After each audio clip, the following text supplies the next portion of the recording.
how are you today? Ya, hari ini kembali lagi ke Teacher Teti dengan pembelajaran tematik tema indahnya keragaman di negeriku. Nah, hari ini kita sudah sampai ke pembelajaran 5 dan 6 pada subtema 1.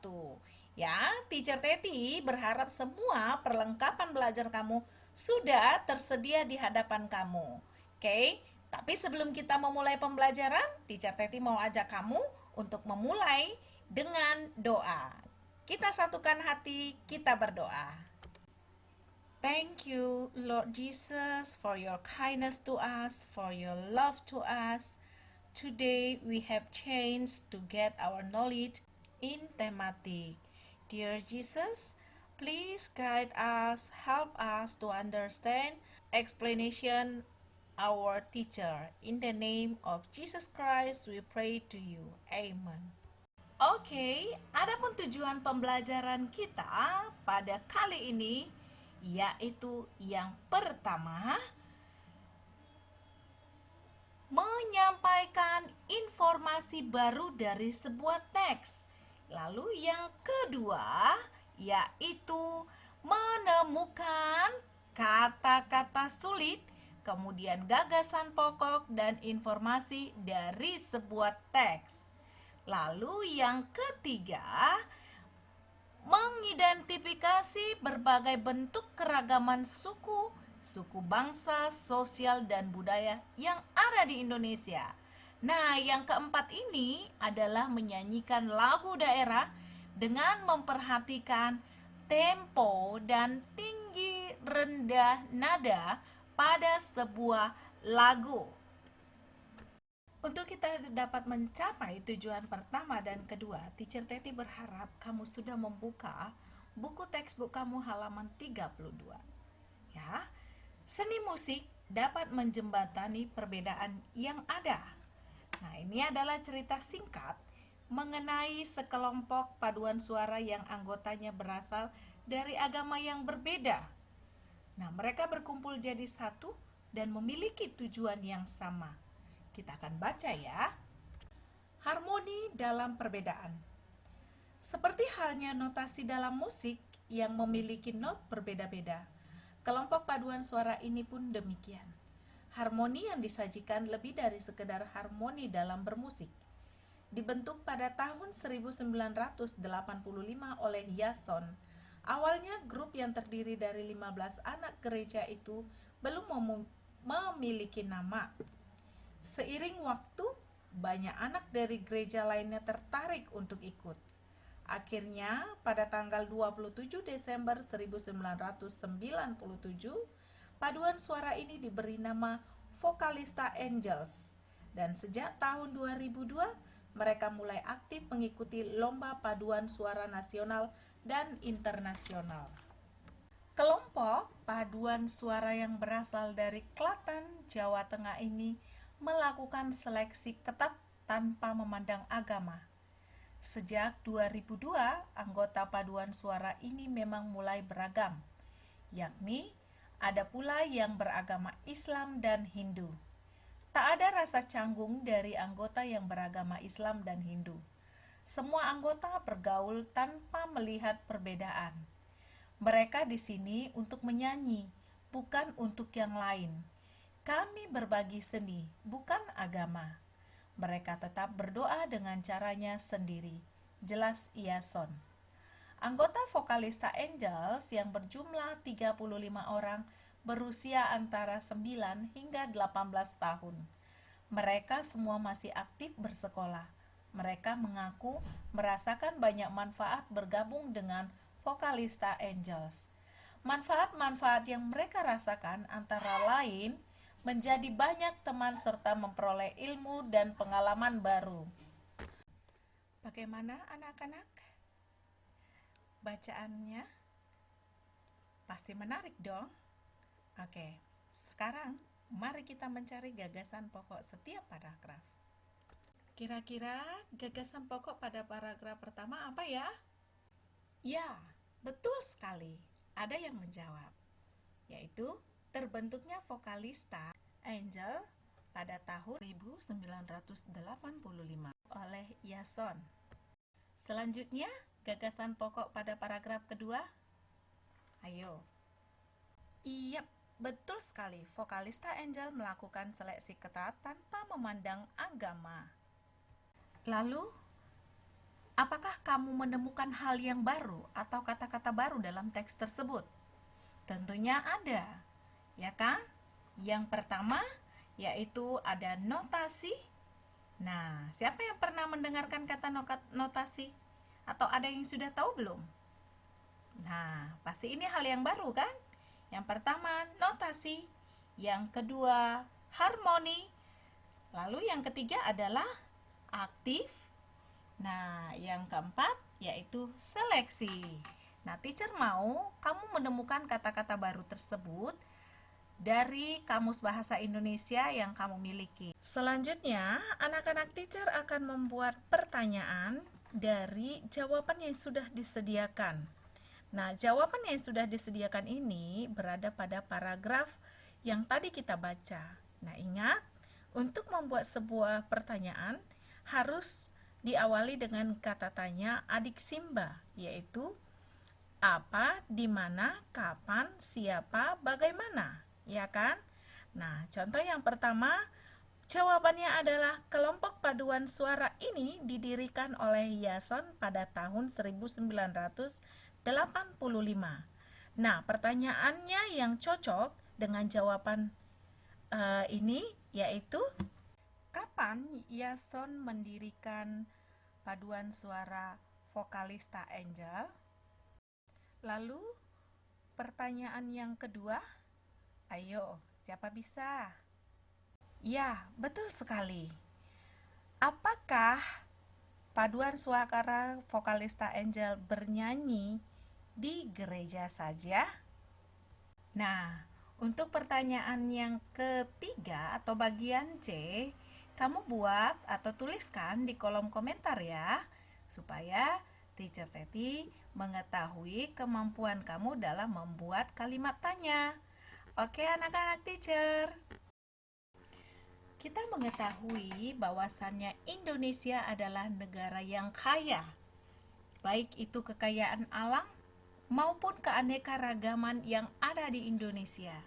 Nah, salah satu keanekaragaman Indonesia yaitu adalah agama. Agama pada Indonesia ada 6 agama yang diakui ya berdasarkan Undang-Undang Republik Indonesia. Nah, oleh sebab itu tempat ibadahnya juga berbeda-beda. Agama Islam memiliki rumah ibadah, masjid. Kemudian Kristen dan Katolik memiliki tempat beribadah yaitu gereja. Lalu pada agama Konghucu beribadah di Klenten. Kemudian agama Hindu beribadah di Pura. Lalu agama Buddha beribadah di Vihara. Nah, setiap agama yang di Indonesia juga memiliki perayaan-perayaan hari besar masing-masing agama. Yang pertama, agama Islam memiliki perayaan besar yaitu Hari Raya Haji atau dikenal dengan Idul Adha, kemudian Hari Raya Idul Fitri. Agama Kristen dan Katolik memiliki perayaan hari besarnya yaitu memperingati kelahiran Yesus Kristus disepakati pada tanggal 25 Desember. Lalu, hari raya besar kedua pada agama Kristen yaitu kebangkitan Tuhan Yesus yang dikenal dengan Hari Raya Paskah. Nah, agama Hindu juga memiliki perayaan hari besar, yaitu Hari Raya Nyepi dan Hari Raya Galungan. Agama Buddha merayakan Hari Raya Asalha, kemudian merayakan Hari Raya Waisak. Selain keragaman agama yang ada di Indonesia, Indonesia juga memiliki keragaman budaya.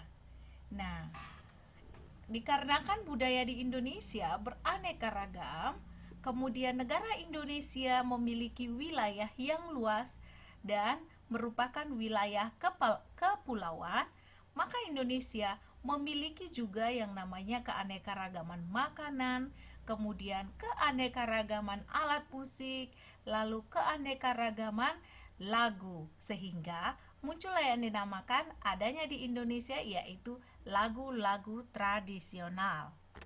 Kita akan mencoba ya menyanyikan lagu tradisional yang berasal dari Papua yang berjudul Yamko Rambe Yamko.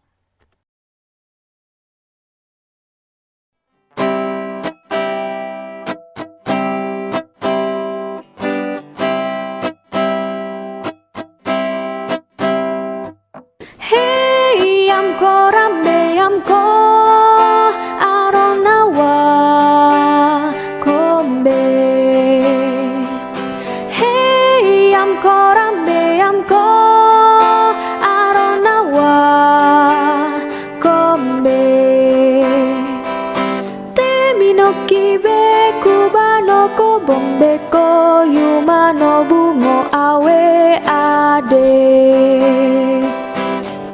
No kibe kubano ko bombe ko yuma no bungo awe ade.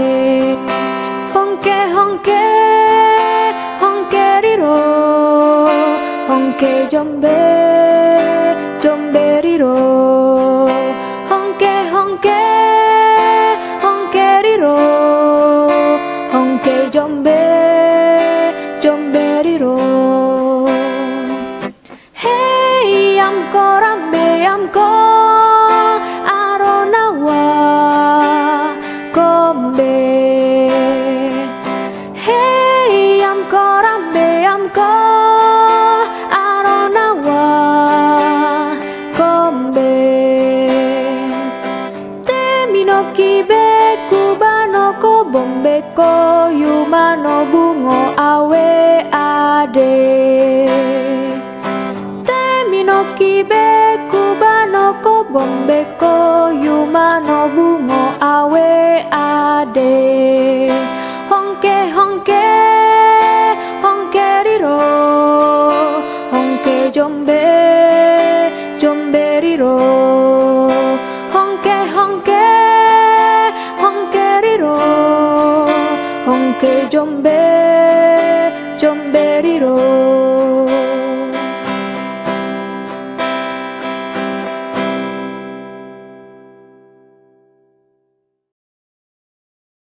Yo, dari antara kamu, siapa yang mengetahui lagu yang berasal dari Aceh? Ya, betul sekali, Bungong Jumpa. Nah, kita akan coba menyanyikannya ya. Diikuti perlahan-lahan ya nak ya, walaupun lagu ini bukan dari daerah kita, tapi kita boleh mempelajarinya. Kenapa? Karena lagu ini merupakan salah satu kekayaan yang dimiliki oleh negara kita. Jadi banggalah kita memiliki banyak kekayaan. Jadi caranya untuk membanggakan, untuk menghormati, yaitu menyanyikannya atau mempelajari lagu ini. It's okay, tidak masalah ya. Justru ini merupakan suatu bentuk kebanggaan kita. Oke? Ikuti perlahan-lahan ya anak-anak teacher. Terlebih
Pada lagu Bungo Jempah, tertulis di situ temponya adalah andante. Masih ingat nggak apa arti andante?